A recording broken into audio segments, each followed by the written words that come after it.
Well, welcome to our class number 7. We are going through at a snail's pace our seminar on creation, evolution, and dinosaurs, and chasing every rabbit. And feel free to interrupt, ask any questions, okay, if you don't understand. In Psalm 19, amazing passage, but we don't have to cover all that tonight. It says, the heavens, notice heaven is plural, heavens, we'll get into more of that later. The heavens declare the glory of God, and the firmament showeth his handiwork. It's interesting, the Bible claims that the very creation shouts out the glories of the Creator. The evolution theory has the sun and stars evolving before the earth. God said real clearly he made the earth before the sun and stars. People say, how did they have light before the sun? Well, the first 13 verses of the Bible, there is light, but there is no sun. God is the light thereof. The very last 26 verses of the Bible, there is light, but there is no sun. So God doesn't need the sun. Probably God did it that way. I don't know why. I mean, he can do what he wants, but probably because many cultures worship the sun, and God in his wisdom knew, you know, they're going to worship this thing, and I want them to know I'm in charge, not the sun in charge. You got to have the sun, you got to have air, you got to have water, but you don't have to worship it, okay? If you study the evolution theory compared to the Bible, absolutely every single thing is backwards. Everything is backwards. The Bible has the earth before the sun. Evolution has the sun before the earth. Opposite. The Bible has oceans made before the land. Remember the Bible says God created the earth and the Spirit of God moved upon the face of the waters? Evolution has land before oceans. They say it was a hot molten mass and it had to cool off for billions of years or hundreds of millions of years before it cooled enough for, you know, water vapor to condense. Exact opposite. The Bible says he made light before the sun. Evolution says the sun came before the light. The Bible says land plants were created first. And evolution says marine life came first. Life developed in the oceans before any land plants. The Bible says fruit trees came before the fish were created. And evolution says no, fish came before fruit trees. If you look at any geologic column in any textbook, you'll see this is exactly correct. Evolution theory is backwards on everything. The Bible says he made fish before insects. Evolution says he made insects evolve before fish. Here's a geologic column.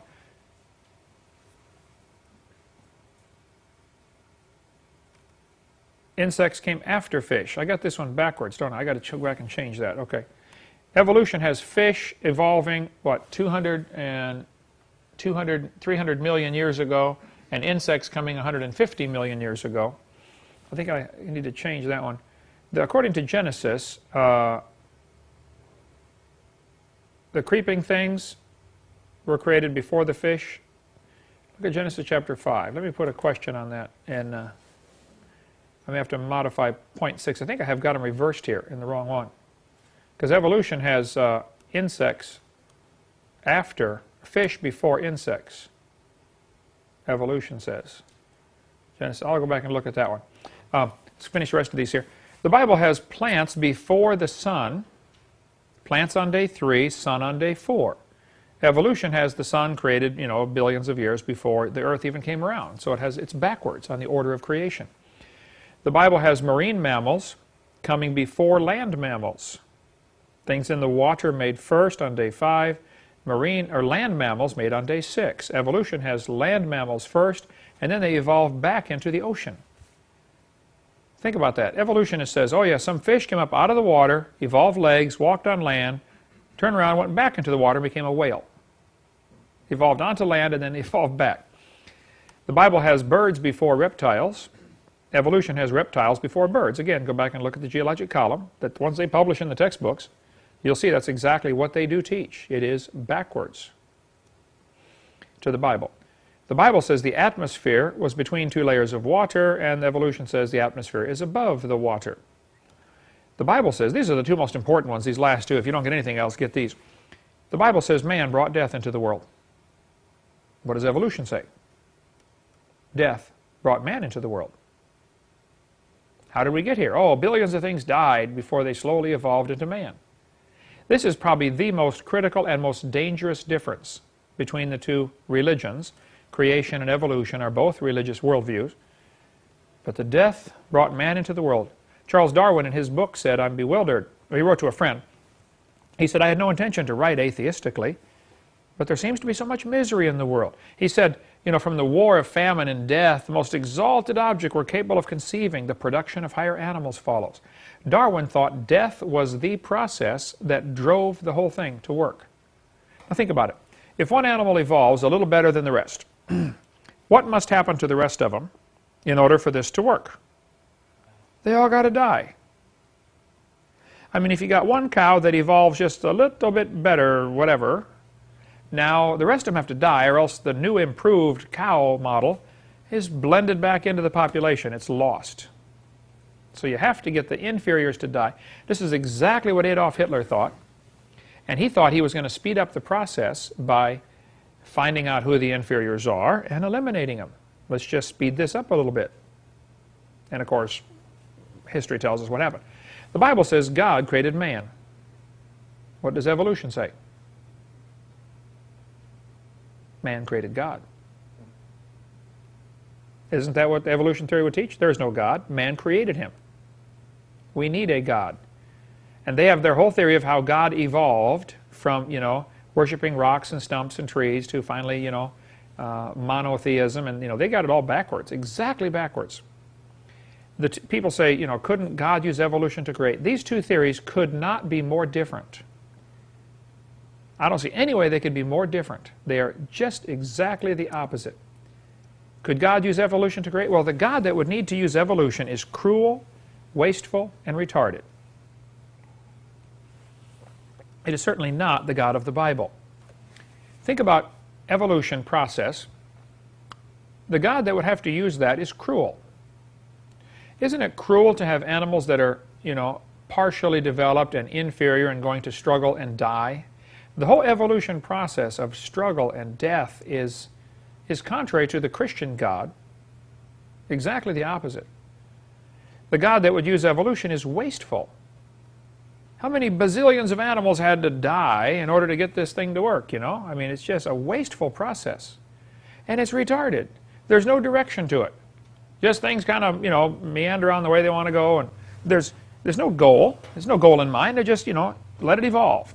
That is certainly not the God of the Bible.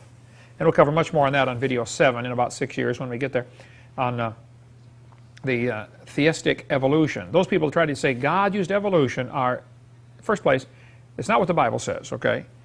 There's no evidence for evolution anyway. So why compromise a good book with a dumb theory? I don't understand why they want to do that, okay? No evidence for it.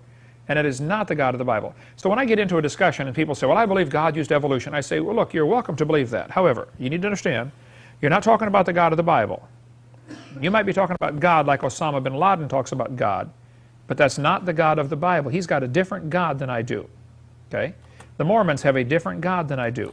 Just because somebody says the word God does not mean they're talking about the same person that is the God of the Bible. So, no, God did not use evolution to create. There's no evidence for evolution anyway. Okay, cover much more on that on video number 7. Psalm chapter 8.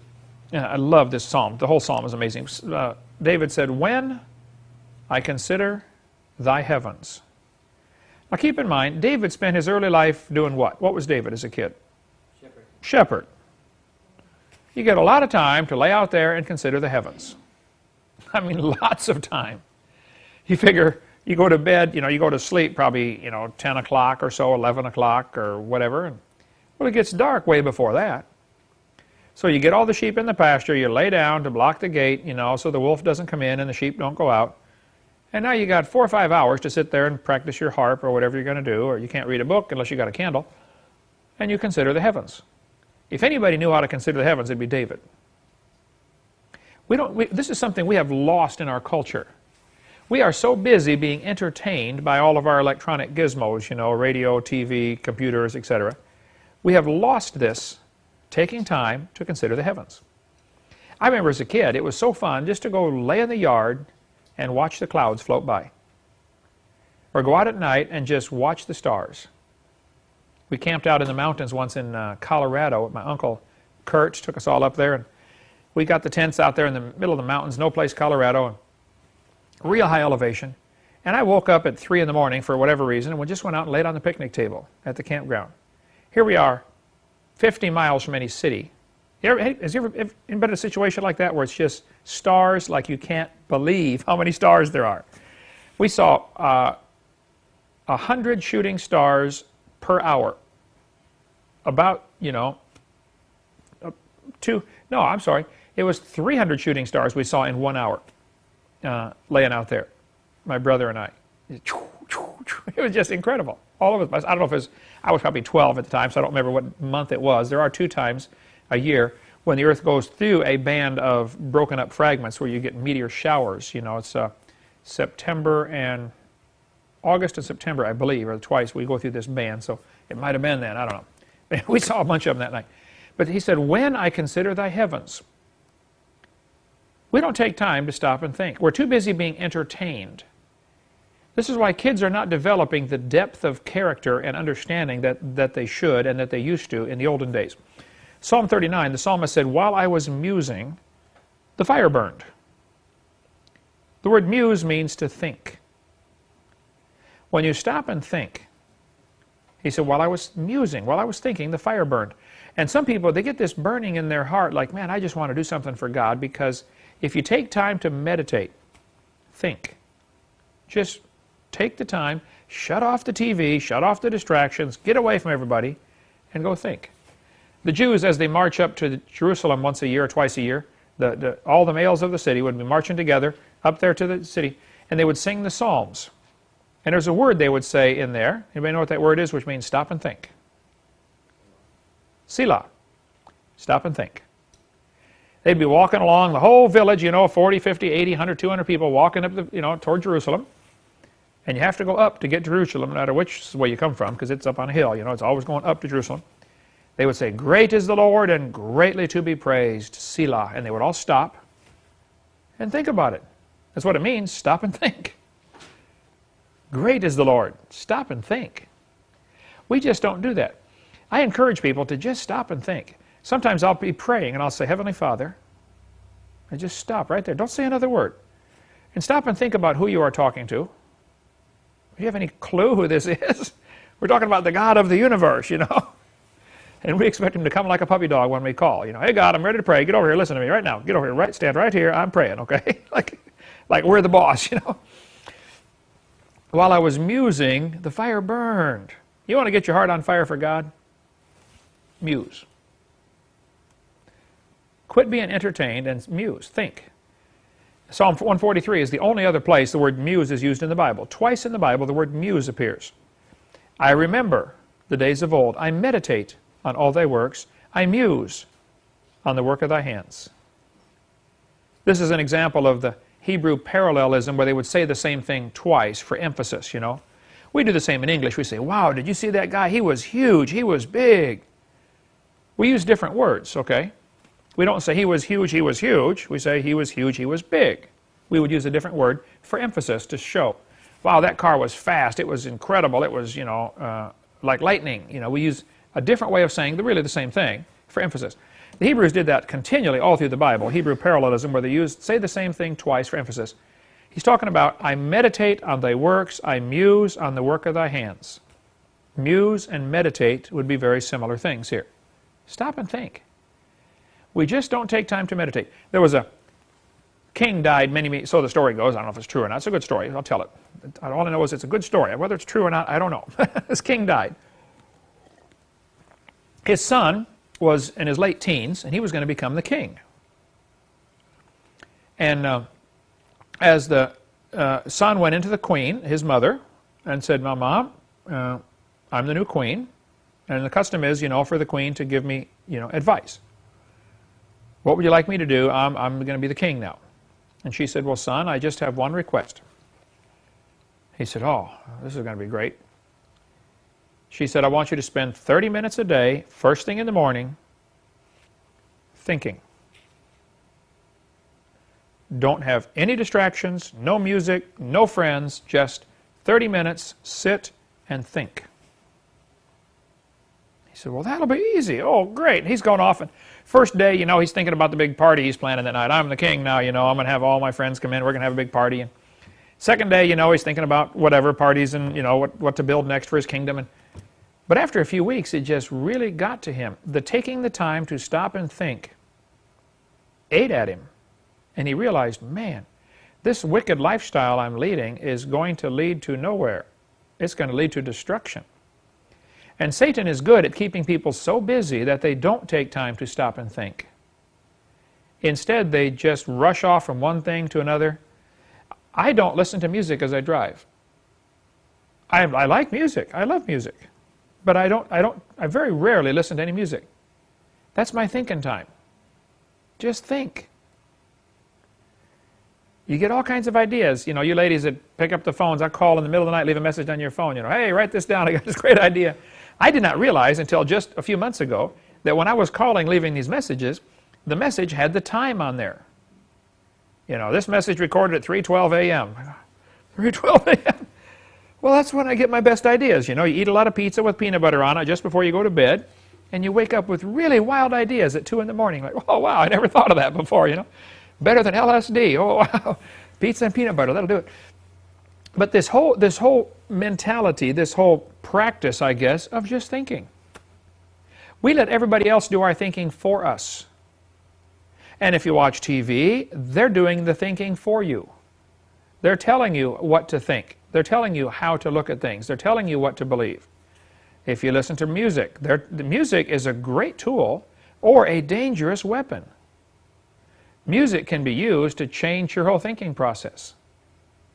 The communists have known that for years. They use music to train people to be submissive, to not rebel against communism. Music's a powerful tool, dangerous weapon, or a wonderful gift from God. That's why the Bible says, speak to yourselves in psalms and hymns and spiritual songs, singing, making melody in your heart to the Lord. The Beatles had a song that was famous years ago. As they're singing the song, you got this beautiful melody, you know, they were good musicians. But in the background, somebody's chanting through the whole song. Smoke, pot, smoke, pot, smoke, pot. It's just very subtle in the background. Smoke, pot, through the whole thing. That gets into you, okay?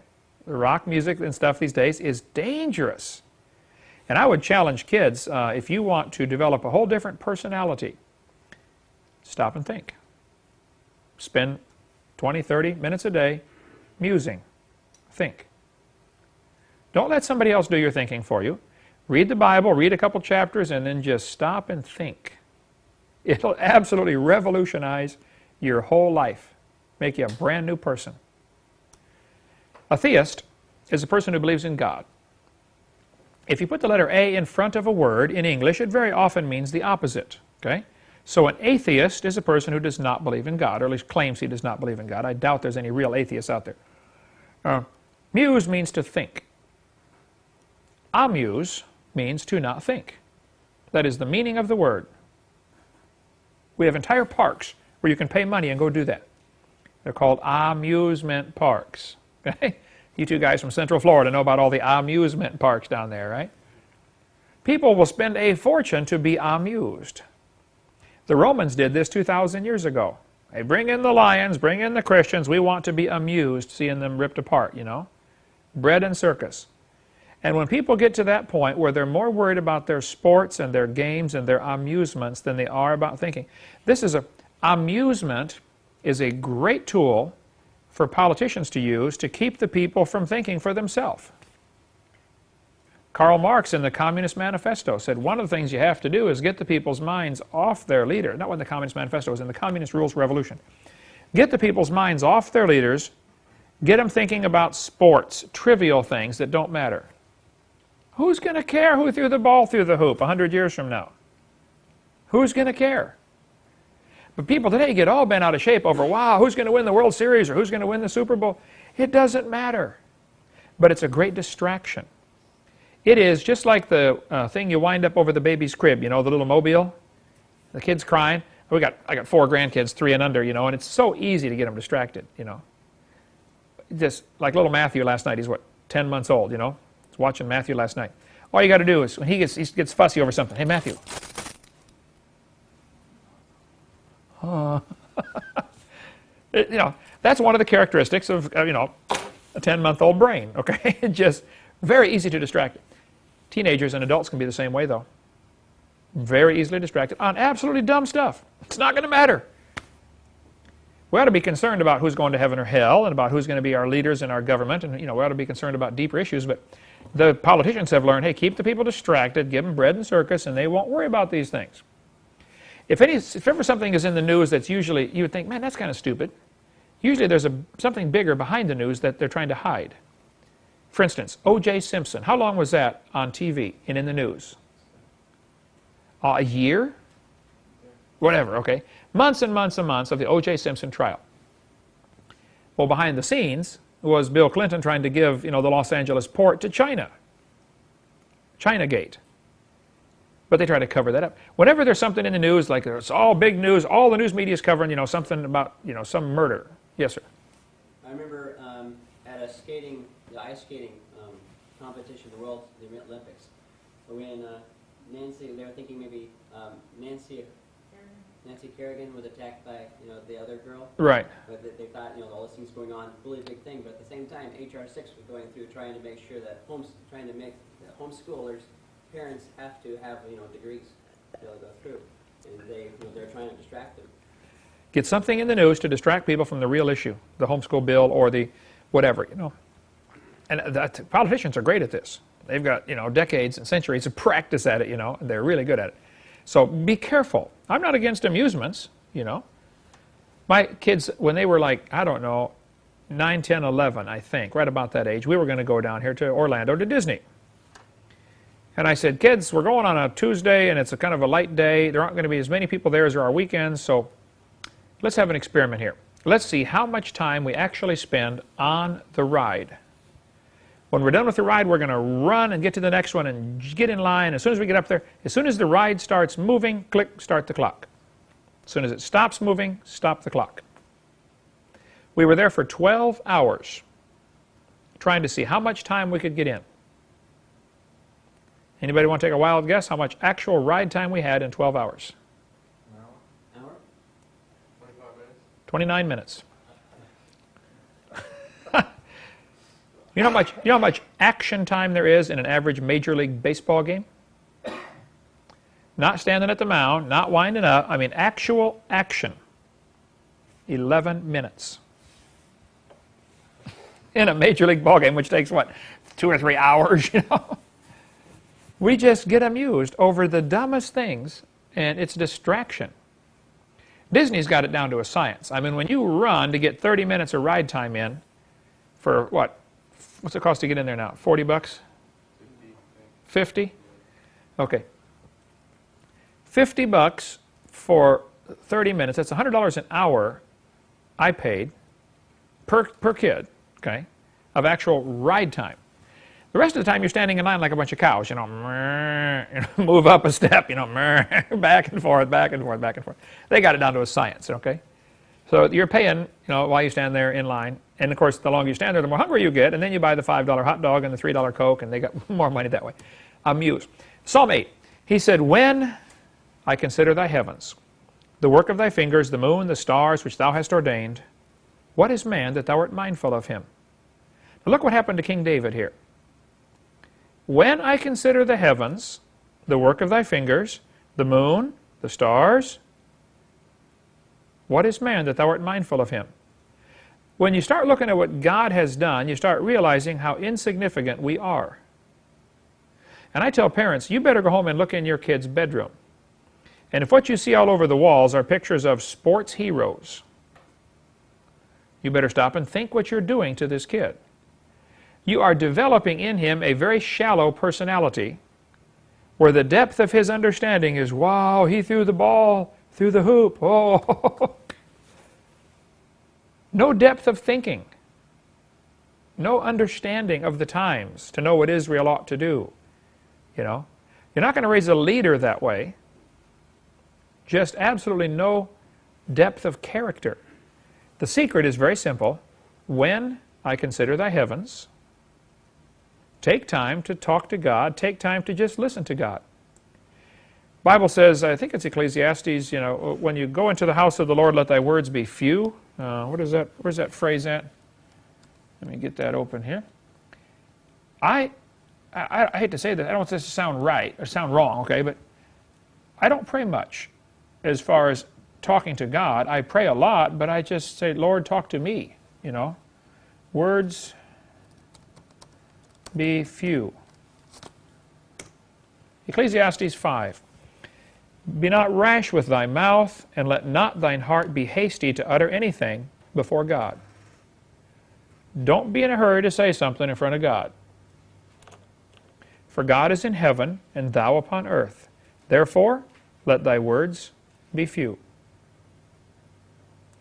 I know people, they'll pray for an hour, and they ask God for this, and they tell God how He ought to be running the universe, and they're just busy telling God everything, Okay, how many of you ever made a promise to God and later found out you couldn't keep it? God, I promise I'm going to read my Bible 5 hours a day or something like that, We all do that. It's better not to vow than to vow and not pay. Let me find that verse here. Not to vow. And that's verse 5 of the same chapter. Oh, yeah, okay, right there. Verse 3. For a dream cometh through the multitude of business, and a fool's voice is known by a multitude of words. When thou vowest a vow unto God, defer not to pay it.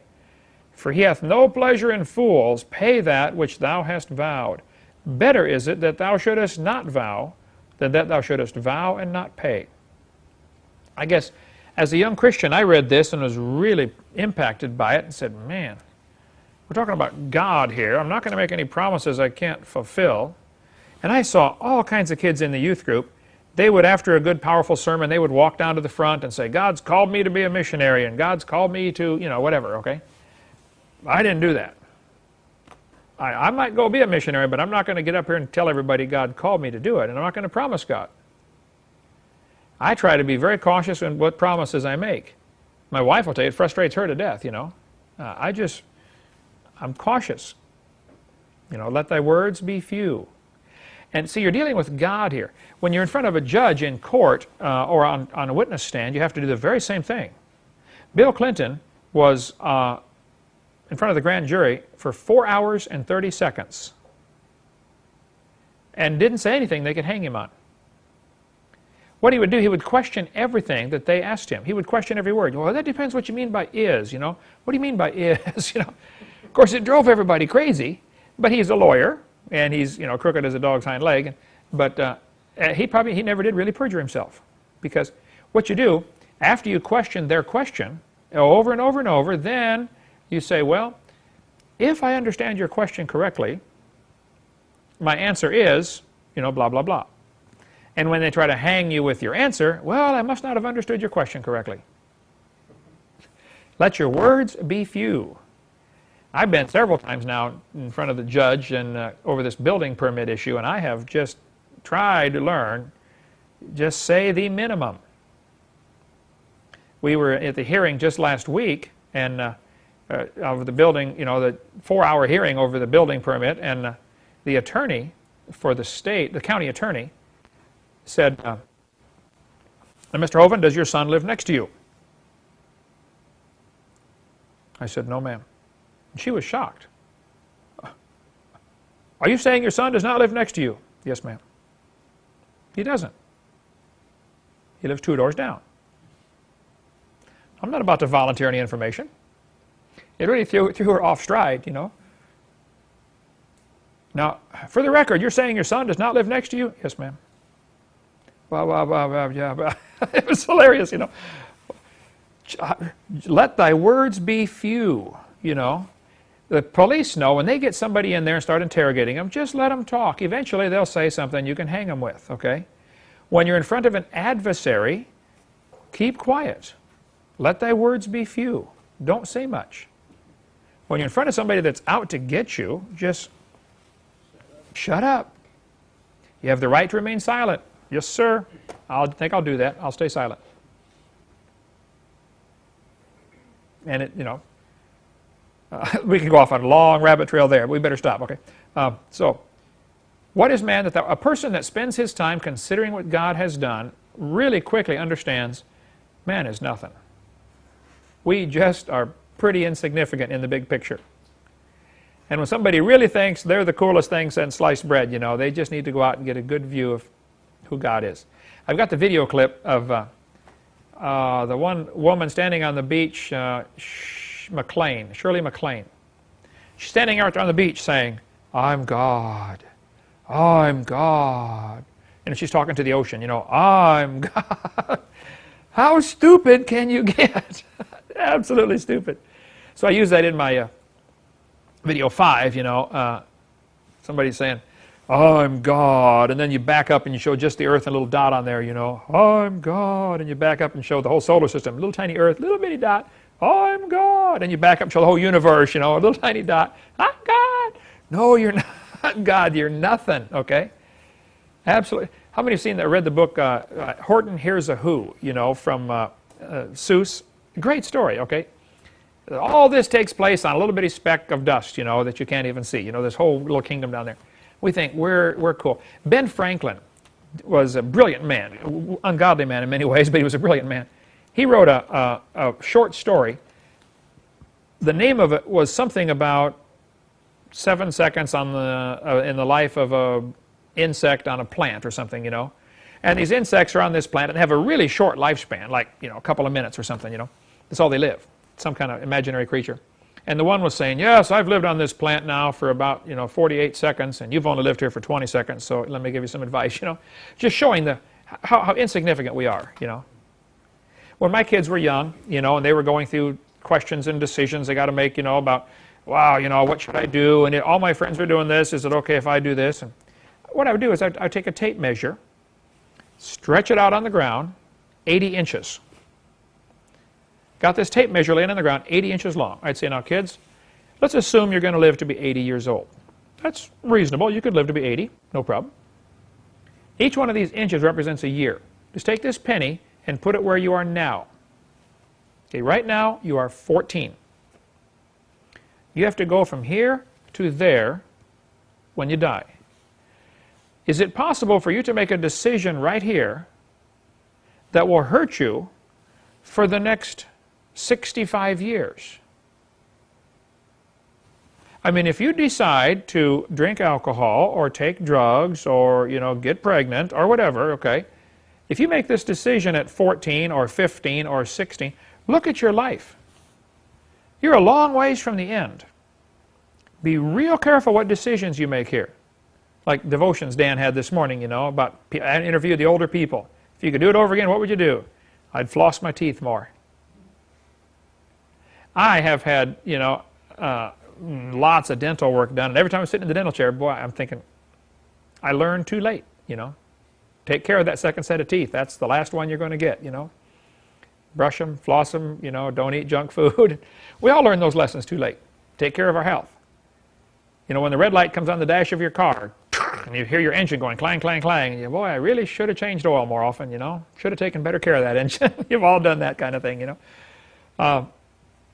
We need to just develop a godly perspective of life and see who we are. And, we got this, I got one life. I don't know when mine's going to end. I'm 52. Okay, let's assume I live to be 80. Well, then I'm 2/3 done. People say, well, Hovind, you're always going. Why don't you slow down and rest? Man, my life's nearly over. I got a lot more to get done yet. They're going to put on my tombstone, so much to do, so little done, farewell, That's it, One friend of mine in South Florida, he collects epitaphs off of tombstones. Has some hilarious ones. One guy's name was Pease, P-E-A-Z was his name. And on his tombstone it said, here lies the body of old man Pease beneath the shadow of the trees. But Pease ain't here, it's just the pod, because Pease shelled out and went to God. Pretty cute. This pastor down there that does this, his name is Don Strange, and he is, Don, yeah, he's a strange guy. Great guy. He said, Brother Hovind, when I die, I want a blank tombstone, just nothing on it, blank. People are going to walk by and say, wow, that's strange.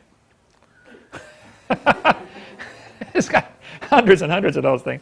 Anyway, how did we get off on all that? Okay, tombstone, baseball. Take time to consider what God has done. As a kid, my parents bought me a microscope. One of the best gifts ever. I would take, it wasn't a real powerful one. It had 30, 60, and 100, I think, were the options, okay? It wasn't super powerful. But I spent so many hours looking at things through that microscope. I just look at everything.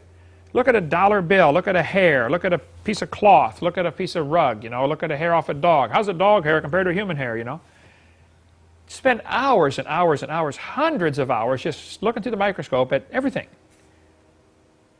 Start off with a magnifying glass. My mom and dad were just really good teachers, and they taught us, all of us kids, to just enjoy learning, Whenever we traveled, as a kid, we took a vacation. Every year went somewhere, all piled in the Volkswagen, and drove clear across country, and we would stop and see everything. You know, go see the world's largest ball of yarn or ball of baling rope in Darwin, Iowa. I mean, Darwin, Iowa has probably a population of 8 or whatever, you know.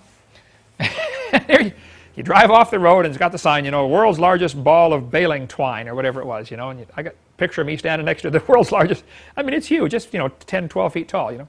Why would people do that? Make the world's largest ball of baling yarn or wire or rope? But we saw it, okay. World's largest acorn, the world's, you know, just traveled, saw everything. But a whole different depth of personality when you just stop and think and learn to enjoy what God has made, other than the ball of yarn. But we'd go see Grand Canyon. Go see the Grand Tetons, you know. Go see things. Shut off the TV. Just go see what God has done. Take time to consider the heavens. The last estimate, in 2003, the Hubble took a bunch of pictures called Deep Field, what was the picture, the name of the, Deep Space. I forget the name, it doesn't matter. They took a whole bunch of pictures of one spot in space. The spot was about the size of a grain of sand held at arm's length. You hold a grain of sand out there at arm's length. They focused on a spot that big for 10 days and took hundreds and hundreds of pictures of that spot. They counted how many stars in that spot and then calculated based on how many of those spots would fit, you know, at that range to cover the whole heaven, and said there are enough stars out there that we can see. There are 70 sextillion stars. If you learn a little Latin, you can count to really huge numbers. You got mono, bi, tri, quad, quint, sex, sept, oct, nov, dec. So a septillion has 70 sets of zeros. A septillion has 7 sets of zeros plus the original 1,000. So you have 24 zeros in a septillion. 70 septillion would be a 7 with 25 zeros after it.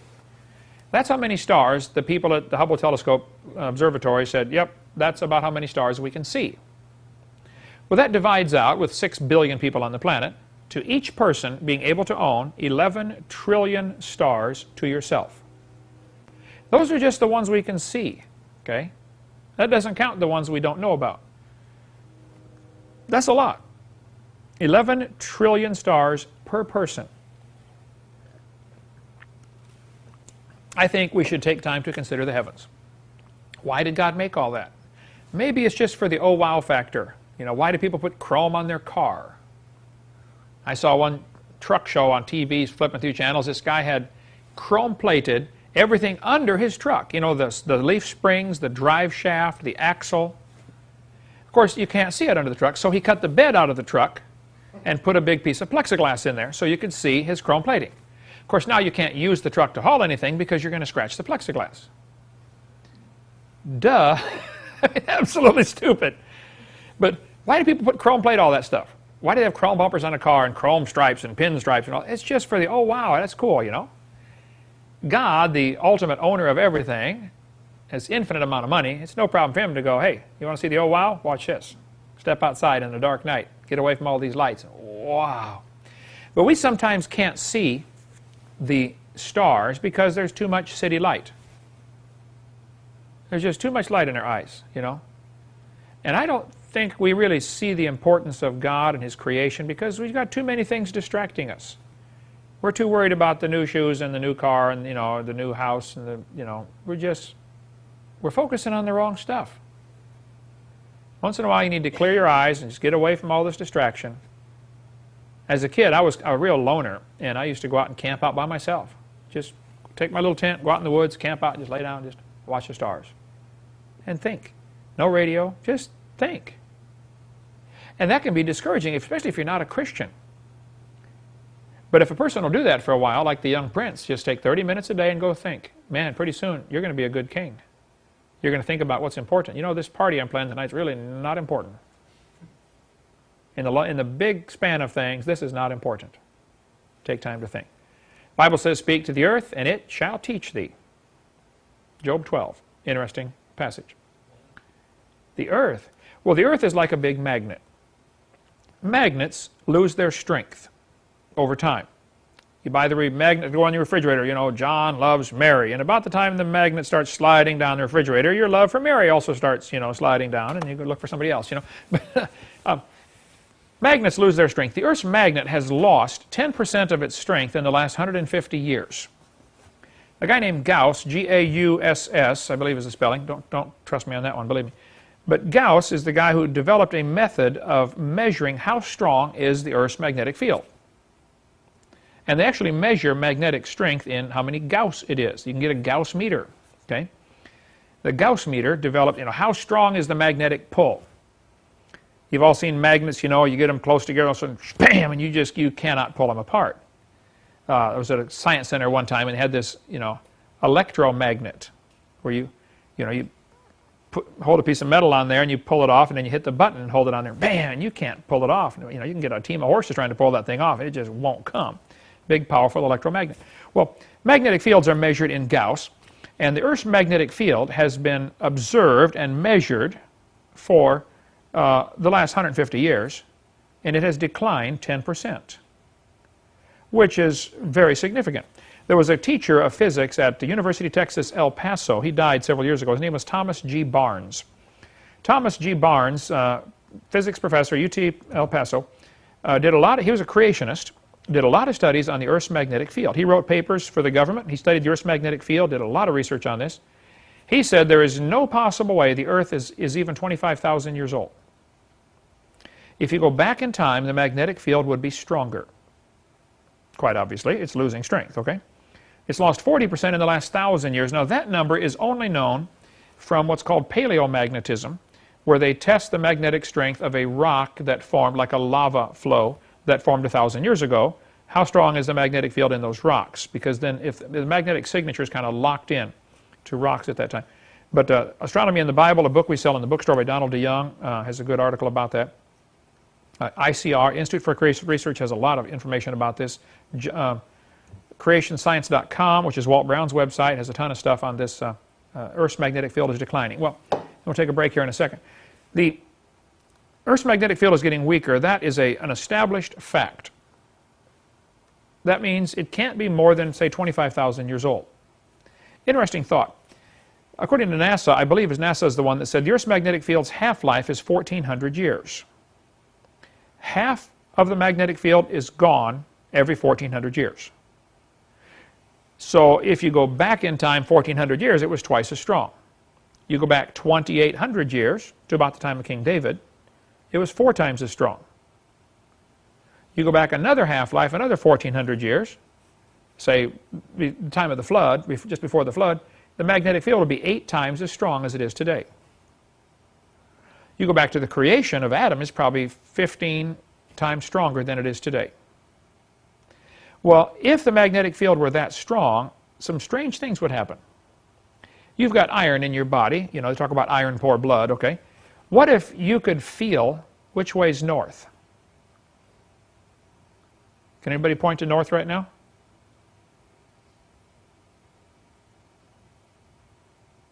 Got 3 say that way.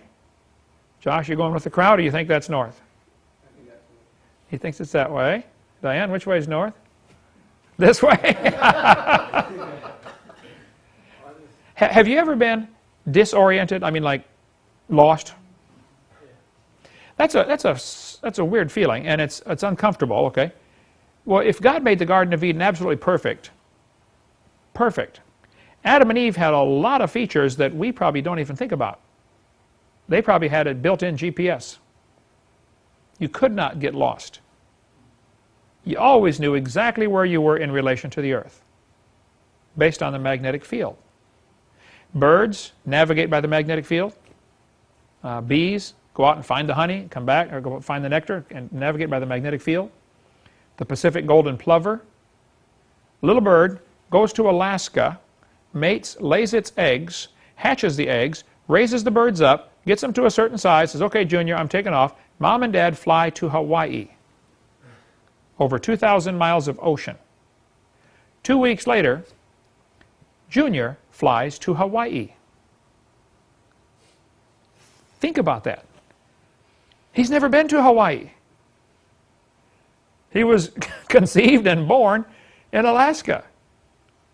Do you realize if he's a half degree off in his navigation, he's going to miss Hawaii by, 300 miles? There's not much around Hawaii but ocean, okay? I've been there a couple times, okay? How could such a thing evolve?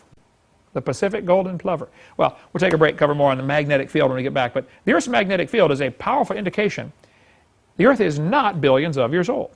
It cannot be. Because if you went back stronger and stronger magnetic field, now it starts to generate heat. And it melts everything on Earth. The heat generated would have destroyed the planet 25,000 years ago. So how do they answer that? Well, we'll cover that when we get back from the break. Okay, let's take up where we left off here. The Earth's magnetic field is getting weaker. That is an established scientific fact. Which means, at the rate it is declining, it cannot be more than 25,000 years old. Now, for an evolutionist, of course, they're going to have an answer for this. What are they going to say? They're not going to admit it's less than 25,000 years old. That it's, no, well, that's one. The rate of change has not been the same. But they'll say, oh no, the magnetic field is reversing. It declines for a while and then it reverses and increases and declines, and they're reversing. The flipping magnetic field is their answer to this, okay? There is no proof of the Earth's magnetic field ever flipping. Okay, none. There's no even good theory how it could flip. But that's their answer to it. This also means carbon dating cannot work. We'll get into much more of this later, but give you a brief synopsis here.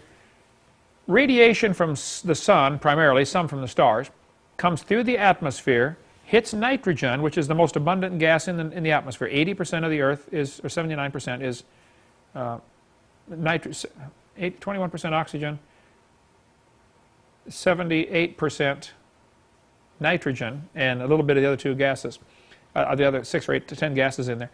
Well, the nitrogen gets bombarded by the cosmic radiation and it turns it into carbon-14.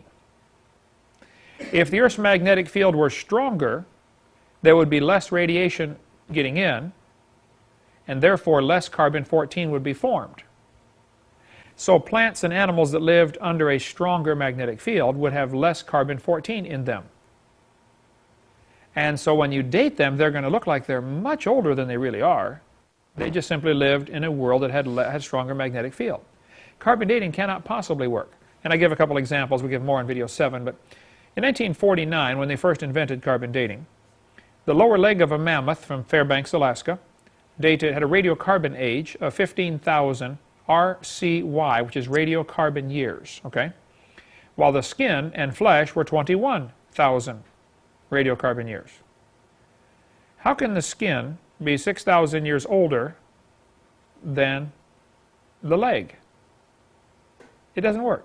One part of a mammoth dated 29,000 years old, another part dated 44,000. I'd like to point out something that ought to be kind of obvious here. Both numbers can't be right. Would you agree? It can't be both 29 and 44. So, we know one of the numbers is wrong, right? How would you know either of them are right? Is there any possible way to know that either number is right? If you're getting two numbers from the same critter, you got to stop and think. Either you got a really slow birth here, it took him, 15,000 years to finish being born, or it doesn't work. Your carbon dating doesn't work. In spite of all the theories, in practice, it doesn't work. Much more on that on video 7, question and answer, which will be to in about 8 years at the rate we're going. Okay. Here's the evolutionist answer to the declining magnetic strength. They know the magnetic field's declining. Never had an argument on this. So they'll say, well, there are magnetic reversals. See, this textbook says there's reversed polarity. What they say is, as the ocean floor spreads, the magma comes up in the middle and the ocean mid-Atlantic ridge is spreading out, which probably is true, kind of like a big conveyor belt, maybe true, I don't argue about that. But they'll say, as the magnetic field flips, it is recorded and preserved in these rocks, the paleomagnetism. It's locked into the rock. And they show this alternating polarity, the bands, you got the red bands and the gray bands. They say the polarity is going opposite direction. This is absolutely pure propaganda. Okay, it is not true. We cover much more on that on video 6. But Walt Brown has a great section on his website, creationscience.com, about this phenomena. There are not magnetic reversals. What it was stronger and weaker magnetism they were measuring. And somebody drew a line through the middle of this called a sine wave, you know, up, down, up, down, up, down. And they drew a line through the middle and called everything below average a reversal. If we lined up everybody in, you know, Pensacola and found the average height is 5'6", okay? Does that mean anybody who's under 5'6" is reversed, i.e. down in the ground? Or does it mean they're just lower than average? It doesn't mean they're reversed and sticking down in the ground, okay? It just means they're lower than average height. That's all it means. And so areas of weaker magnetism does not mean it is reversed. He covers in his website and on his videotape that he did, which is great, on probably when the fountains of the deep broke open, the basalt, there's a layer of rock, the granite rocks of the crust of the earth, then there was a layer of water, and then a layer of basalt, which is hardened lava, okay? As the basalt would bulge up, it would crack. You try to bend a rock, eventually it's going to crack. Water's going to rush into those cracks and cool it off. The basalt is, you know, close to the Moho-Revisic discontinuity, the place where it changes over to a liquid in the center of the earth, or toward the center. Well, the bulging basalt would crack and the water's going to rush in, cooling it down along the cracks. So hot rock does not store a magnetic field. If you put a magnet in your oven and heat it up, it'll lose all of its magnetism as it gets warm. So what they were measuring was where the cracks were, probably from the fountains of the deep breaking open. And they were measuring stronger and weaker magnetism based on the magnetic signature found in the rocks at the bottom of the ocean. It's true there are different intensities, but it's not true that there are reversals. How they did that, I don't know. That's part of the Pangea theory. How many have ever heard of Pangea? Textbooks will teach, oh yes, boys and girls, millions of years ago, all the continents fit together. Right? They don't ever tell the kids they had to shrink Africa 35 to 40% to make them fit. Why wouldn't they bring that up? Well, we don't want to confuse the kids, you know. Oh, you don't want to present the facts because you want them to believe your theory. Is that the way this goes? Okay. They don't tell them that Mexico and Central America are gone. Take a look at any map of Pangea. Hey, señor, ¿dónde está Mexico? Panama, Costa Rica, Guatemala. Right? They're gone. Josh, you're going to be a missionary down there? Well, you couldn't have done it 200 million years ago. There was no Mexico. Okay? They don't tell them that they twisted Africa clockwise and twisted South America counterclockwise. Notice on the map, Africa and South America look about the same size. Grab that globe up there, would you, Albert, and toss that up here? I don't want to get my microphone wires messed up. You take a look at a globe, not a map, okay, a globe, where you get the actual scale. Africa is huge compared to South America. And let everybody pass that around in a second here. South America, right here, about that far across the bulk of it. Africa is gigantic. Take a look for yourself. It's just not logical to say, just, how do they get by with this stuff? You know, where's somebody with a brain saying, oh, excuse me, wait a minute. The textbook, I forget where it was, in Texas, the Gablers caught it. One of the textbooks they tried to get to sell to Texas had the equator going through Florida. Kids are going to learn this on a map, you know. Okay, kids, study your geography for tomorrow. Where's the equator? It goes through Florida.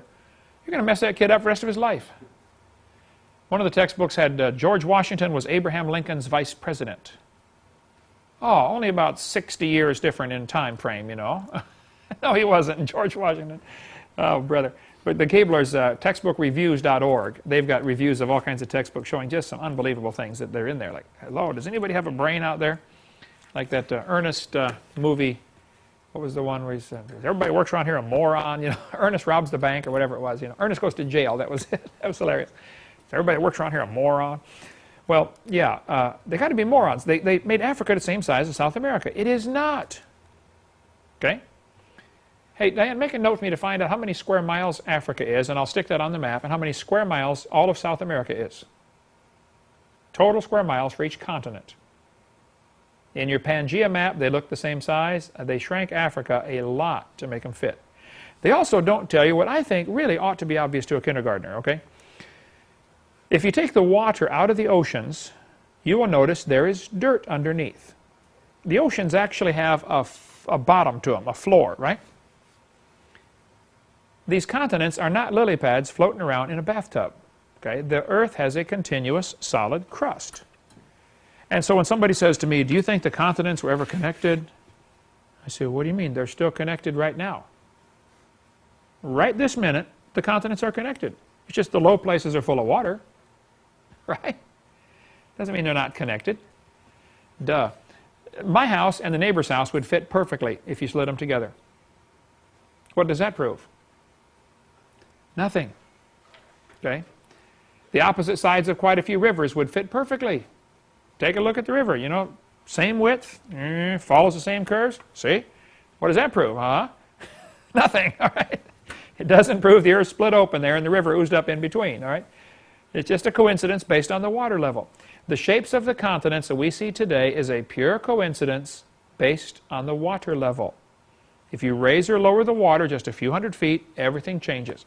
Figure the oceans average 12,000 feet deep. We were driving back last 2 days from Chicago, Hammond, Indiana, my family, and we had my little GPS sitting on the dash of the bus, you know, keeping track of where we are, how fast we're going, you know, in case we get lost. And it also shows elevation. Did you know Chicago is 600 feet above sea level? 600 feet. You know, from here to Building 8. That's it. And it's a long ways to the beach from Chicago. If the oceans, they're at 12,000 feet deep, if you raised them another 600 feet, what's that, 5%? Chicago would be underwater. Whole United States would look a lot different. We cover more on that on video 6 anyway, about the ocean. So this whole Pangea theory is dumb. We cover much more on that in seminar part 6. If you want to can't wait to get all that, watch that one. Okay, the Earth is spinning about 1,000 miles an hour at the equator. Technically, it's 1,041.6, I believe. You could take the diameter of the Earth divided by the 24 hours it takes to go around, you know, who cares? But the Earth is spinning. We all know that. It's about 1,041 miles an hour at the equator. That would depend upon your altitude. I know somebody's going to call in and say, well, that depends if you're 80 feet above sea level or 800 feet. I understand. The circle's bigger. I taught geometry, but who cares? But the Earth is spinning, but the Earth is slowing down, okay? We're actually slowing down. In the Pensacola News Journal, about 15 years ago, they ran an article that said in 1990, this was just before New Year's Eve, a couple weeks before New Year's Eve, give 1990 one last tick before ushering in 1991. What's this all about? Well, when you count off the final seconds of 1990, wait just an instant before cheering in 1991. By international agreement, an extra tick will be placed between 1990 and 1991 to keep regular clocks in line with atomic clocks. Atomic clocks are tuned to a particular quiver of the cesium atom and are accurate to a billionth of a second a day. But regular clocks use days as a measure, which are growing longer by 1,000th of a second or more daily as Earth's rotation slows. The Earth is slowing down for several known reasons, okay? If you look at the Earth, we're spinning toward the east. The crust of the Earth is solid rock, but only about 20 or 30 miles, which at this scale is about as thick as the paper on this globe, okay? 20 miles compared to 8,000 is 2 to 800, 1 to 400, okay? This is what, a 12-inch globe, so 1/400th of the thickness of the radius would be the thickness of the crust of the Earth. Really not much. The Earth is about like a balloon, would be a good analogy. The thickness of the rubber compared to the balloon is about how thick the crust is compared to the Earth.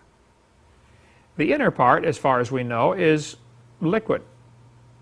Well, if I was spinning this thing and it was full of water, the liquid on the inside would create friction and quickly slow it down. Once you get the whole thing spinning, there is still a little problem with the movement of the liquid inside is going to be moving around as opposed to the surface, which is more rigid, the crust of the Earth. So the liquid center to the Earth creates a dragging motion on the spinning. It gradually slows it down. Two other things enter into slowing the Earth down. As the Earth spins, the moon is pulling the water up, called the tide. Well, as the Earth turns, that tidal bulge is constantly moving around the Earth, okay? We're turning toward the east, so the tidal bulge is going toward the west. For instance, Pensacola is going to get the tide a few minutes before Mobile gets it, gets the high tide, if all other factors are equal. Other things play into it here, like the shape of the topography of the land and all that, but who cares? Well, this tidal bulge, the tide washing up onto the beach, is a lot of water. It's heavy. You know, a gallon of water is 8 pounds, a cubic foot of water, 64 pounds. You get a few thousand bazillion gallons of water smashing up on the beach. Even though it slowly comes up and, you know, goes back down, that tidal bulge creates a braking action, slows the Earth down. The third factor that slows the Earth down is prevailing wind currents. Because the Earth is turning, hot air rises, so the air near the equator tends to go up. The sailing ships discovered this the hard way. As they're trying to sail back in the 1500s, you know, Columbus, 1492, sailed the ocean blue. As they tried to sail across the ocean, pretty soon they started to go across the equator. Let's go to South America. We'll see what they got down there. Let's steal their gold, you know. So as they started, when they got to the equator, the wind quit blowing. The wind is blowing just fine until all of a sudden they get to the equator, and it just stopped. Sails went flat, and they're stuck. It's called the doldrums, D-O-L, doldrums, something like that. They hit this area, and it's like, wow, what do we do now? Get out the oars. Let's row this, you know, 20 bazillion pound boat for the next 300 miles. It was a real problem until they discovered there are some currents they can ride to get across here. But in the days of sailing ships, it was a real problem. If you don't have wind, you're stuck. You've got a real problem on your hands. The reason was because the air is going straight up. The wind was blowing all right straight up, which doesn't do you any good. You can't use that for sails. At the North Pole, cold air sinks, so the cold air was dropping down. You open your freezer, you know, and the cold air rushes out to the floor. Hot air rises, expands, cold air sinks. So if there were no other factors involved, the hot air would rise off the equator, drift over to the poles, sink at the poles. The air would blow along the surface of the Earth toward the equator, rise up, make a great big loop. Problem is, it can't quite make it that far. So it's divided up into 3 loops called the Coriolis effect. We'll get into more of that later. But this wind is generally in Pensacola, the wind blows the same direction. You can watch the weatherman, you know, he says, oh, here comes the storms, you know, and typical based on the season, the rain or the wind is always coming from the northwest, or other seasons it's always coming from the southeast, you know. But these prevailing wind currents they slow the Earth down just a little tiny bit. Not much, but it's like the wind blowing on your car. You get up to a certain speed, it's 50, 60, 70, 80, 90 miles an hour, the wind starts to become a factor, and you start to lose gas mileage because there's so much wind friction to overcome. Well, the wind on the mountains isn't anything like that, but it's enough to slow the Earth down. So the 3 factors are the internal liquid core, the tide, and the prevailing wind currents. All of those act as a brake to slow the Earth down. That's been known for a long time, and it's been known that the Earth is slowing down. It would have to be slowing down, which raises a couple of questions. How fast can it keep this up? How long can it keep this up, I mean? At what point will it slow down to a dead stop? Oh, with a ball this big and this heavy, I mean, Earth weighs like 6 sextillion tons. It's going to take a long time to slow it down, to stop it. But obviously, quite obviously, it used to be going faster. Well, if the Earth was going faster, you start to create a problem. Here's Astronomy Magazine, June of '92. They said Earth's rotation is slowing down. To compensate for this lagging motion, June will be 1 second longer than normal. This leap second, announced by the International Earth Rotation Service in February, will keep calendar time in close alignment with international time. Because of the slowing Earth, eventually a day is no longer 24 hours.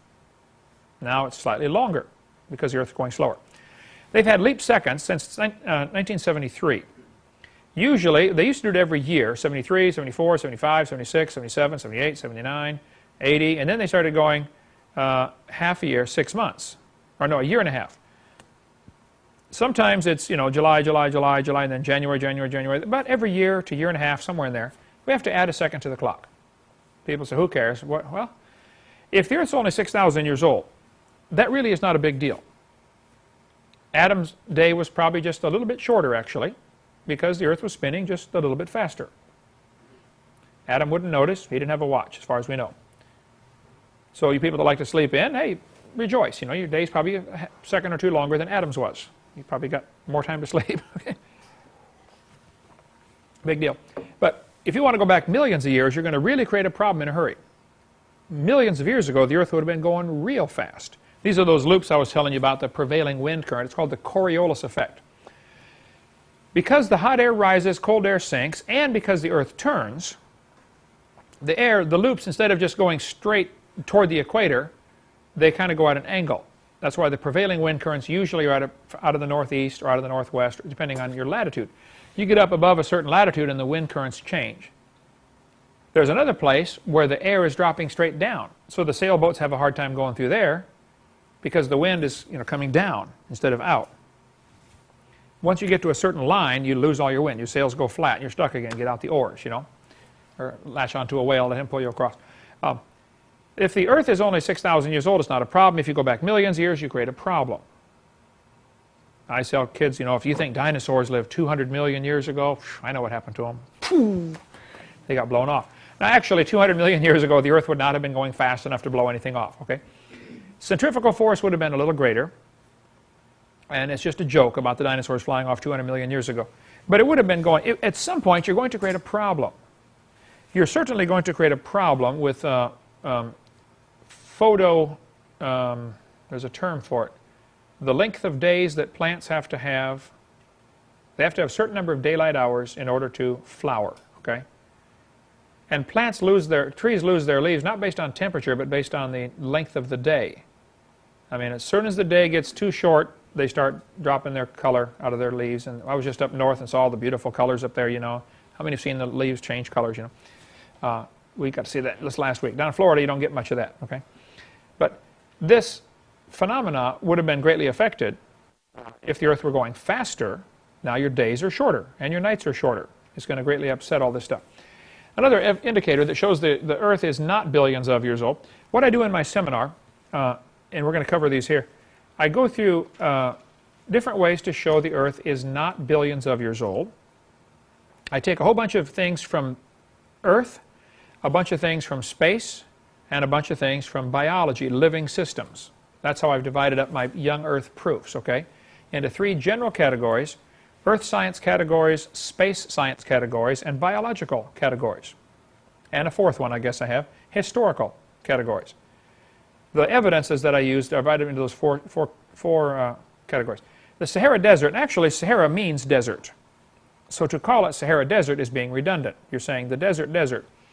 And people can point that out to me. Atheists will say, well, you don't even know it. I know that. And they're so desperate to find something that I'm saying wrong that they'll point that out. Well, Sahara means desert. Okay, well, everybody on Earth calls it the Sahara Desert. Okay, but technically it's the Sahara. Anyway, the Sahara has a prevailing wind pattern. The wind generally blows from the east across the desert to the west, which causes a phenomena over here in Pensacola, Florida, called what? Hurricanes. That's exactly correct. That's where they start, right there. The process of deserts having a prevailing wind pattern is pretty common, and it results in the desert growing. The hot air comes off the desert, kills the trees next door. That area becomes desert. The process is called desertification. Once an area becomes desert, it is basically, unless really special things happen, it is unreclaimable. The soil becomes sterilized. You can take all the plants you want out to the Sahara Desert, stick them in there, and water them like crazy, and they will still die. There is no nourishment left in the soil. It's gone. It's leached out, bleached out, dried out, whatever happened to it, it's gone. So once an area becomes desert, it is really tough to reclaim it. It can be done, but it's very, very tough.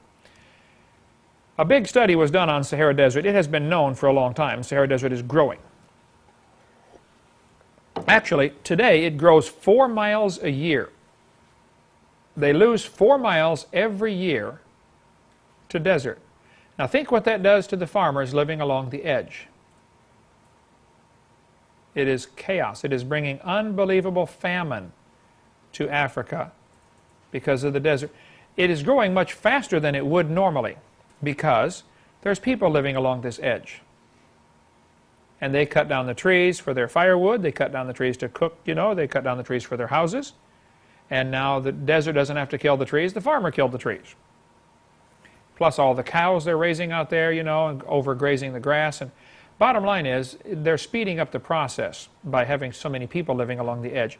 But it is causing real serious problems in Africa with desertification. They're losing thousands and thousands of acres of farmland every day just because of the desert growing. Even if there weren't people there, it would still happen, but it is happening faster because the people are, you know, doing what they're doing. Well, there's a group from Germany went in there and studied this for a while, and they said, you know, Sahara Desert's probably 4,000 years old. Okay, I would agree with that. There are historical records of, you know, people living in areas that now you just couldn't live there. Egypt, for instance, had lots of area that was not desert, that now is desert. So, for whatever reason, you know, God allowed this to happen. It's just a phenomena of the way the shape of the earth is and the way the mountains are and the way the winds blow. It happened. Okay, Sahara ends up growing. Well, it's interesting. If the oldest desert is 4,000 years old, I got a question. You know, if the earth is millions of years old, why isn't there a bigger desert? Or why hasn't it stopped growing? Run into a border someplace that it can't grow past. Well, the Bible says 6,000 years ago God made everything, and 4,400 years ago there was a flood. Destroyed everything.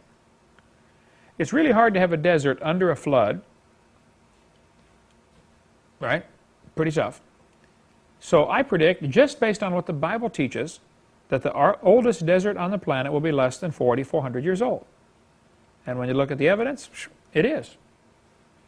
Now this doesn't prove God made the world in 6 days, but this is one of those coins in the box, those bits of evidence that says, look, it can't be billions of years old. They're telling me the earth is 4.6 billion years old. Why is the oldest desert only 4,000? This, I suppose, could be similar or equated to a living organism, though it's not living, of course, but it's a process that we can observe. We can see it happening. We can calculate back in time a few thousand years with reasonable accuracy and say, we can tell about when this started. And it started about 4,000 years ago. Okay. That may or may not prove anything for the creation-evolution argument, but I point out this is no problem for the creationist, and it may be a problem for the evolutionist. They might have an answer for it, okay. But to me, it would be a stretch to fit that into the evolution theory. When you drill into the ground, you hit oil in some places. Oil wells can have pressure up to 20,000 pounds per square inch. Put that in your bike tires and watch what happens. I lived in East Texas, Longview, Texas, where there were 30, it's the smallest county in Texas. I forget how many, I think 30,000 oil wells in Gregg County, Texas. Smallest Texas county with 30,000 oil wells, I believe. There was one called the richest acre in the world in Kilgore, Texas, which is 15 miles away. When the oil was first discovered there, they had 28 oil wells on 1 acre, which is the size of a football field playing surface. 28 oil wells, pumping oil like mad. Bazillions of gallons of oil taken out of the East Texas oil field. Well, the rock on top of this oil is, you know, rock weighs a lot more than water. I don't know the number, but let's just say rock weighs, if a cubic foot of water is 64 pounds and rock is, say, 6 to 8 times heavier than that, you're talking, you know, 500 pounds for a cubic foot, 400 pounds probably for a cubic foot of rock. So let's just say 400 pounds per cubic foot. You stack 10 of those up, you got 4,000 pounds of pressure for every 10 feet of rock. You go up 1,000 feet, you got a whole lot of weight. 5,000. Well, in Texas, the oil wells, they drill down about 3,000 feet, and that's where the oil is. In some places it's lots deeper, some places it's not as deep. But about 3,000 feet down. The bottom line is, the weight of the rock is a lot, and it supplies quite a bit of that pressure. It's called the overburden. The weight of overburden. That's the rock on top of what you're going after, which in this case is the oil. But the oil in the pressure in the oil wells is greater than the weight of overburden. So let's just pick a number here. I'm just picking this wildly, but to give you the concept. If the rock supplies 15,000 pounds per square inch, but the oil well has 20,000 pounds per square inch of pressure in it, where's this extra pressure coming from? And why hasn't it cracked the rock and equalized? Now, there have been many arguments over this issue, okay? Creation magazine did an article years ago about the oil pressure. Walt Brown has one on his website, creationscience.com. He says, you know, and many people have said, the pressure excess is not explainable. And I've had evolutionists say, well, the oil migrates into these high pressure zones. Yeah, and a balloon blows itself up too, doesn't it? No, nothing migrates into a high pressure zone. It has to be forced into a high pressure zone. How do you get higher pressure than the weight of overburden? Well, it should have cracked the rock, and the number I have heard from several sources is in 10,000 years, the pressure would have equalized. So instead of 20,000, it should only be the 15,000 psi, based on just the simple weight of rock. Well, that leaves a couple of obvious questions. You know, where did the oil come from? Why is it still under excess pressure? Excess pressure in oil wells. Well, nearly all textbooks will teach, and I happen to agree with them, that oil comes from organisms that are squished. They're changed by heat and pressure. Kevin, do you know where in the museum the fish is that's made of oil? Is it in the next room there? I don't have, oh yeah, I do. Can you get that out and bring that in here? Here's a Swiss Army knife with a Phillips screwdriver. This is a piece of shale, oil-bearing shale, from, I don't remember where I think it was Wyoming. I had a label with it at one time in the museum, and things get moved around and lost. But this is very interesting. You can see as clear as the nose on your face, the oil in this rock is a result of fish that are being squeezed. You know, you can cook a fish and get the oil out of it. You can squeeze a fish and get the oil out of it. You can get oil out of a lot of living things, okay? Hitler got oil out of the Jews, you know, to use for his tanks. He got, you know, baked their bodies to get the oil out of them. But this fish we have in here, which Kevin's going to get, I should have thought of that before class. Yeah, here we go. You can see the impression of the fish, and if you look at the sides, you'll see there are several more layers where oil is oozing out. This is oil-bearing shale. To get oil out of here, you don't just drill a hole and pump it out, okay, because it's all squeezed between these layers. But Kevin, pass it around. Let everybody look at that. Try not to touch the fish itself. Hold it by the edge. But there's oil coming out of the crack. Oh, I do have the information on the back. Yeah, where I got. What's it say on the back? Where did I get that thing? Okay, found in 96 in Connecticut. Connecticut. Connecticut. Okay. Found in 96 in Connecticut. You can see the impression of the fish plain as day. There is no question, I guess, that some oil in the ground comes from organisms that are changed by heat and pressure. You get all these fish buried down there in the flood, because fish can drown, you know, in a flood. You get a lot of dirt in the water, they can't breathe through their gills, and they drown, okay? So the fish end up at the bottom. Now layers and layers of sediment get on top of them, squishes them, changes them into oil. You can see it there, plain as day. Does it smell like oil, Josh? It's been out for 10 years now, you know, but most scientists agree, like this textbook says, oil and natural gas both are thought to form from the decay of organisms that once lived in the sea, i.e. fish. There you got one, you can hold it for yourself. They're changed by heat and pressure. Well, I would agree. Oil comes from organisms that are squished by heat and changed by heat and pressure. Back in 1971, they ran an article in Bureau of Mines, U.S. Department of the Interior, had an article about converting organic waste to oil, They had learned how to take a ton of garbage, heat it, and pressurize it, and produce a barrel of oil in 20 minutes. So why don't they do it? Well, it's just too expensive, okay? The cost of transporting the garbage to the place, of providing the heat to heat it up, providing the pressure to squeeze it, you know, you're going to spend $100 to make a barrel of oil, and you can drill it for $60 or $50 or $20, you know. It's still cheaper to drill for than it is to produce. Yes, you can produce it, but it's not worth the effort yet. It's like there's a lot of gold in places where they don't even go dig for it. They know there's gold there, but it's going to cost me $100 to dig out a $50 piece of gold. It's not worth it. Let's wait till the price goes up. Then we'll go dig for it.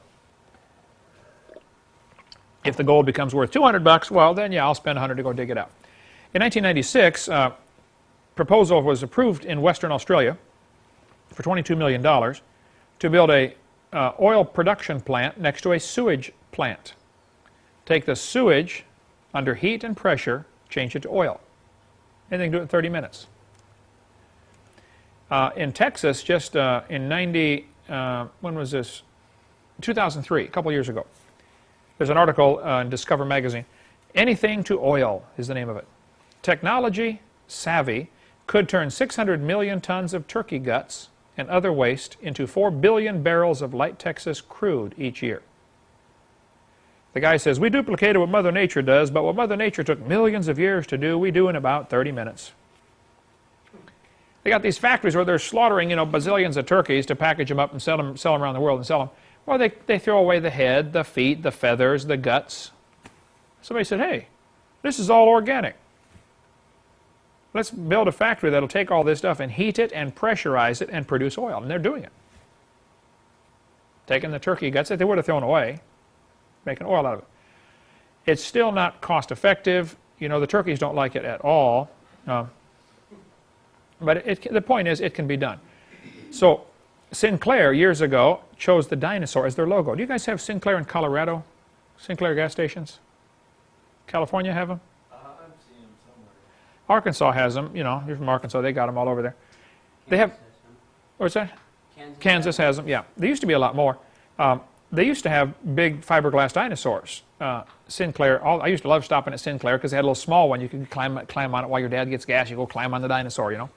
Make a note for me to add the picture of me standing by the Sinclair dinosaur to Seminar 1A, Diane, if you would, because I got a picture of me standing by one. I called Sinclair, and they said, yeah, they come in 4 fiberglass pieces, pre-molded. They're $1,700 unassembled, but we don't sell them to individuals.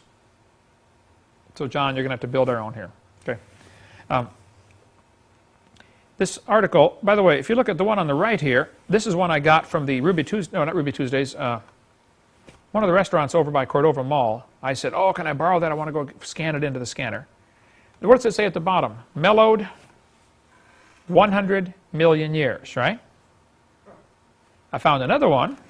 It said mellowed 80 million years. Even Sinclair changed their tune over the years, you know. They said, oh, it took longer for the dinosaurs to form, you know. Used to say 80, now it's 100 million. But I've got this sign here. Isn't it here somewhere in the museum, this one? Right there. Right there, okay. Mellowed, does it say 80? Ours say 80 or 100? Ours says 80. 80, okay. I've got the one that says 80, but this one I got from the restaurant says 100. It's right here in town, over on, what's the restaurant, before you get to Cordova Mall, that has all the signs all over the place inside. Is that Applebee's? Applebee's. I think that's where this one is. Anyway, who cares? But mellowed 80 million, well, wait a minute. How did the oil get in the ground? Christians ought to have an answer for this. One of our jobs is to be ready always to give an answer, right? I believe about 6,000 years ago, God made everything. 400 years ago, there was a flood. In that flood, lots of critters drowned. And people. We have fossils galore in here of all kinds of things that are buried in rock. That's obviously sedimentary rock laid down by water. So during the flood, you got all kinds of things drowning, including all the people except 8 on Noah's Ark. I would be wildly picking a number to say probably 1 billion people drowned in that flood. That's just a guess, okay? It might have been 5. They might have had more people then than we have today. They had a lot more of the earth was habitable. They were living a lot longer. I mean, you could have a lot of kids in 800 years. much bigger families, right? And no reason to not have 100 kids per family because, man, you got the whole world. Property's free. No rent, no utilities. You don't have to get your kids an education so they can make it in life. Just have all you want. Everybody makes it in life, you know. But so I tell the kids, you know, next time you go to the gas station, you know, you can think about that flood. Say goodbye, Grandpa. You know, you should have listened to Noah. He told you it's going to rain. Now, when I was in Japan doing my seminar, they said, Mr. Hovind, you have to leave this out of the seminar because the Japanese worship their ancestors. You don't ever say anything bad about ancestors, and they're going to get really offended by that picture right there, goodbye, Grandpa. You know, they wouldn't ever think, oh, Grandpa's being pumped into my gas tank. Well, technically, it wouldn't be your grandpa. I know. It would be one of Grandpa's uncles, okay? Because Grandpa was Noah. But the Bible says Lamech lived 770 years or something after he begat, no, whatever, 580 years, whatever. He lived a long time after he begat Noah, and he begat sons and daughters. Noah had brothers and sisters that drowned in the flood. His own family didn't listen. Maybe you got the same problem, you know, your own family doesn't listen. Most people have somebody in their family that just won't, I got a brother and a sister, just don't want to listen. Yet. We'll get them someday. One more way to prove the earth is young, and we better quit here. In Denver, Colorado, they have, just outside of Denver, what they call the National Ice Core Laboratory. It's in the Federal Center on a military base in the Federal Center in Denver, Colorado. I was preaching there in Denver. I've been there a bunch of times, but I went there once, and one of the guys that was a Christian at this church I was going to go to, he worked at the Federal Center. And he had been talking to two of the scientists who worked in this freezer. That freezer is probably about the size of this building, Building 5. Okay, it's good size, just the freezer part, which is in the middle of a huge, huge warehouse. He said, Mr. Hovind, when you come, I would like you to go with these guys who work at these scientists who work in the freezer at the Federal Center, because they go to Greenland and to the South Pole, and they drill holes through the ice, and they store the ice core in this freezer. And I've been trying to witness to them, and they are convinced the earth is not 6,000 years old. They can prove it's more than that. And I don't know what to say to them. Would you go talk to them? I said, sure. So I went with those guys to the United States Geological Survey, USGS, freezer in outside of Denver, Colorado, at the Federal Center. And these guys took me in. They gave me this big hat and big coat and big pants and big boots. I mean, it's 36 below zero in this freezer. Okay, I'm from Florida, right? I got thin blood. I was freezing. Even with all that stuff on, I was still freezing in just a matter of a minute, you know, just frozen to the core. But we went in this freezer, and these guys said, now, Mr. Hovind, we go to Greenland, and we drill holes through the ice. And we go to the South Pole and drill holes through the ice. We have a coring machine. There's the coring machine. It's kind of like a tube that as they drill it down, it cuts a hole in the ice, and it, like coring an apple core, okay? At the end of the tube, there are little teeth. As soon as you start to pull backwards, these teeth come out and catch the ice core and snap it off. So it's like they're drilling around, and whenever they pull backwards, it grips the bottom and snaps off, about 6 feet at a time. They drill down 6 feet, lift it up, snap off a 6-foot section. Got to drag the whole thing up out of the hole, take all the pipe apart, every way, all the way up. It takes months and months and months to get an ice core, okay? Because they can only go 6 feet at a time. So they pull this ice core out and slide it in a styrofoam tube and cap it off and save it in this freezer. They got a number of them. This is ice core number 813, you know, from so many feet down. They drill with this coring machine down into the ice. Lakewood is a suburb. That's it. I couldn't think of it. This article in the newspaper said, Lakewood, Colorado, Associated Press. 10 ice core samples yanked from a remote Antarctic glacier are resting in a giant freezer here, waiting to be tested. Well, these guys took me in the freezer and showed me these ice cores. They pulled one out of the styrofoam tube, laid it on this special table they've got so it doesn't get, you know, contaminated. Everything's freezing in there. When you go back to Colorado, see if you can go to Denver and go to the Ice Core Federal Center. It's military base, might be tough to get in, but smile at them, they'll let you in. They showed me these rings on here. Now, what I did for this picture, I put dark black lines with PowerPoint on here because it was so hard to see, okay? But here's one without the dark. They are black lines because it's clear ice. You can see all these probably 200 rings just in this short section here. You figure this ice core is about 5 inches, maybe 4 or 5 inches. And so this is, I'm just picking a number, guessing it's probably a 7-foot piece represented here. All right? In 7 feet, you got several hundred layers, or maybe 100 layers, okay? So they got this thing laying on the table, and they said, Mr. Hovind, do you see the rings on here, just like tree rings? I said, yep, I see them. They said, now, see this dark ring right here? This is clear because there's no air bubbles in it.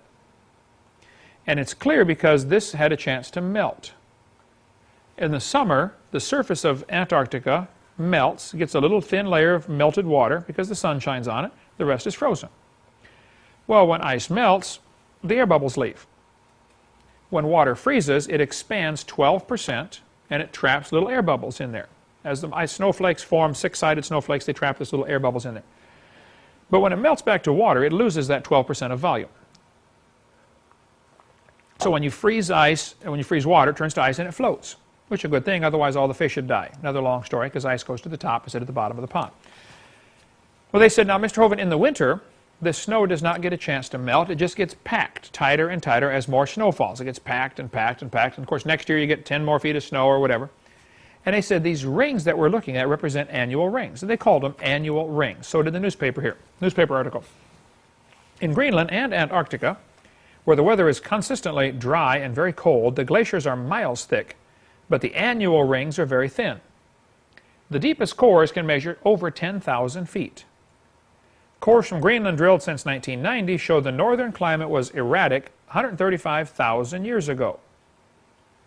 And they said, Mr. Hovind, you're telling everybody, because we got this buddy working with us who goes to your seminars and thinks you're right, you're telling everybody the Earth is 6,000 years old. We are scientists. Okay. We drill through the ice, and you can lay them out on the table. We can count them for you. There's 135,000 annual rings. How can you tell people the Earth is 6,000 years old? Well, guys, you are assuming they are annual rings, aren't you? There were some airplanes in World War II.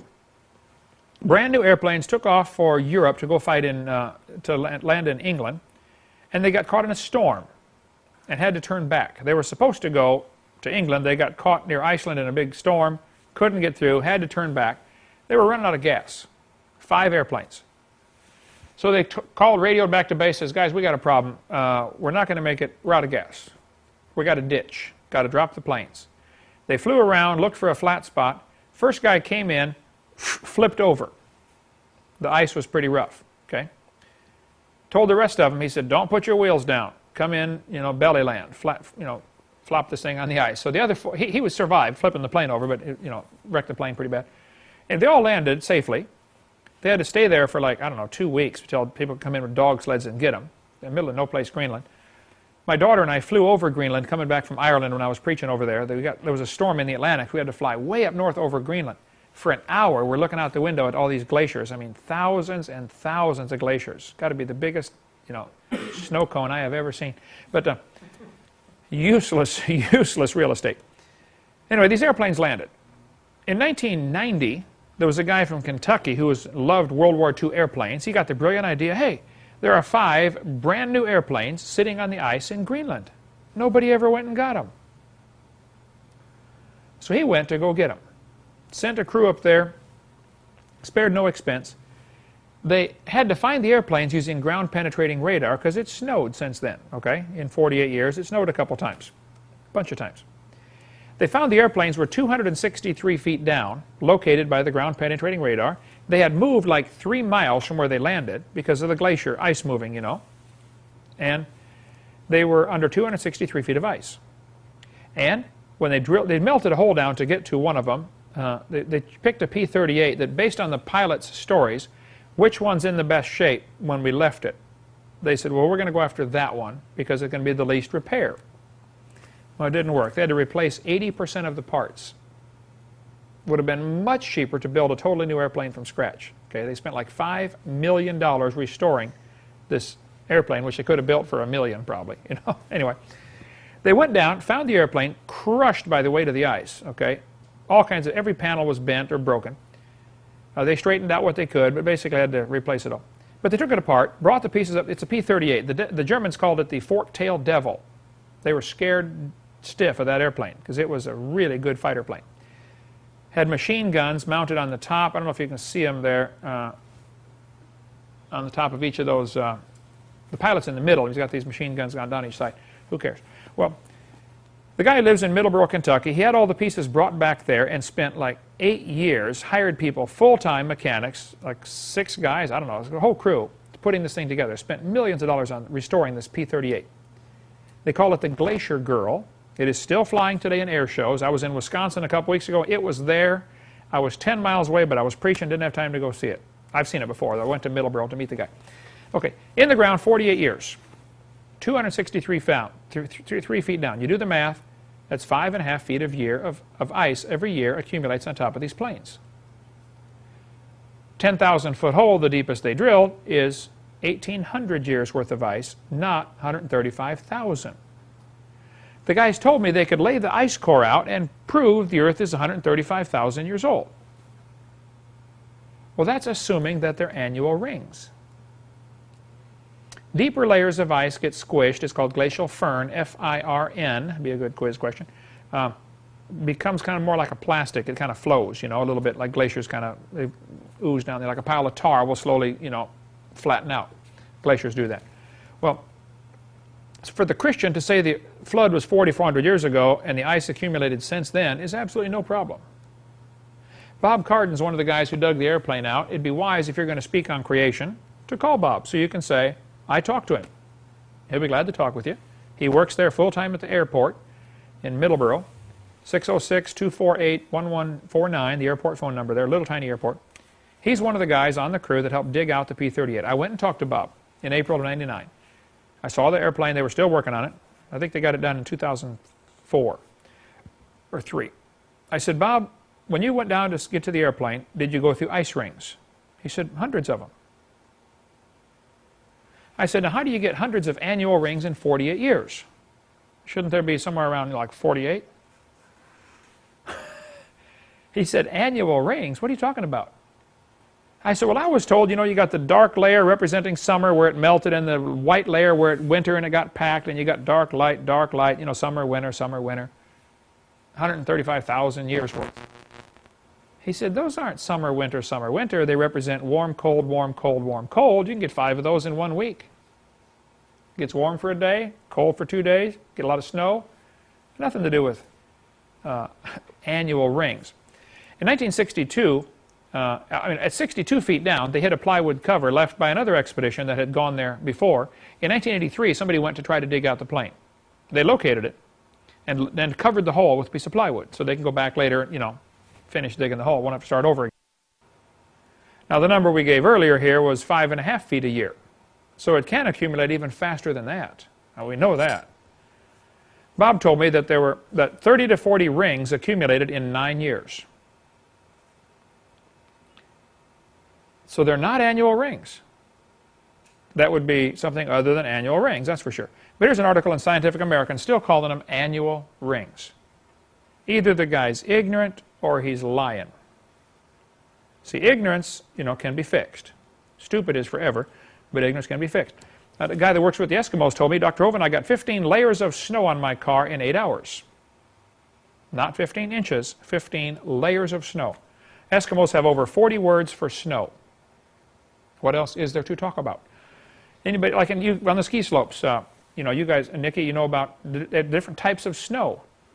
There's all different types of snow, and they got to watch for that for avalanches. You know, if you get packed snow on top of slippery snow, you got an avalanche hazard, you know. So anyway, who cares? But the fact is, it is not correct to say that the annual rings would prove the Earth is more than 6,000 years old. Quite the opposite. The ice cores prove the Earth is not more than 4,400 years old since this big flood. One of the many, many indicators. We'll cover more of these next week.